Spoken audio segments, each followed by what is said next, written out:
lesson 7ကတော့ who is it ဒါဘယ်လိုလဲ who ရဲ့အသုံးပြုပုံပဲဖြစ်ပါတယ်ဓမ္မစာရမေးပါတယ် who is it in this photo ဒီတပ်ပုံထဲကဟာကဘယ်လိုလဲ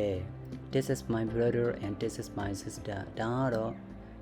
တပည့်တော်ရဲ့အကိုဖြစ်ပြီးတော့ဒါကတော့တပည့်တော်ရဲ့ညီမလေးဖြစ်ပါတယ် who is your English teacher အရှင်ဖျားရဲ့အင်္ဂလိပ်ဆရာကဘယ်လိုလဲဗျာ My English teacher is Mr. David Smith တပည့်တော်ရဲ့အင်္ဂလိပ်ဆရာက Mr. David Smith ပဲဖြစ်ပါတယ်ဗျာ He is very good သူကအရန်ကိုပဲတော်ပါတယ် Who is your Pali teacher အရှင်ဖျားရဲ့ Pali teacher ကဘယ်လိုလဲဗျာ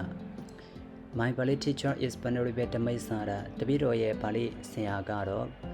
အရှင်ဓမိတ်စာရပဲဖြစ်ပါတယ်ဗျာ His Pali is really good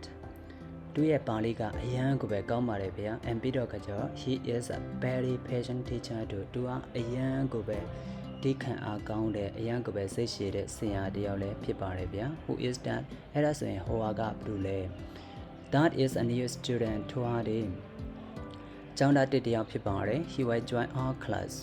သူကတပည့်တော်တို့ class ကိုလာပြီးတော့ join လိုက်မယ်ဗျာအိန္ဒက